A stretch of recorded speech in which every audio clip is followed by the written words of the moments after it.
किल्ल्यावर असलेले प्राचीन अमृतेश्वर मंदिर. यादवांच्या अगोदर कोळ्यांची वस्ती किल्ले सिंहगडावर होती. त्यांचे हे दैवत अमृतेश्वर मंदिर. मंदिरामध्ये आपणास या ठिकाणी 2 मूर्ती दिसत आहेत. त्यातील एक आहे भैरव तर दुसरी आहे भैरवी. कोळी समाजाचे हे दैवत आहे.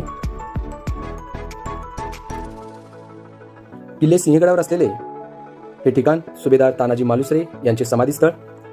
सुभेदार तानाजी मालुसरे आणि उदयभान राठोड यांच्यामध्ये किल्ले सिंहगडावर जी लढाई झाली, या लढाईमध्ये उदयभान राठोड हा मारला गेला व किल्ले सिंहगड स्वराज्यामध्ये सामील झाला. परंतु किल्ले सिंहगड स्वराज्यात येत असताना सुभेदार तानाजी मालुसरे छत्रपती शिवरायांना आणि स्वराज्याला सोडून गेले होते. सुभेदार तानाजी मालुसरे यांना विनम्र अभिवादन.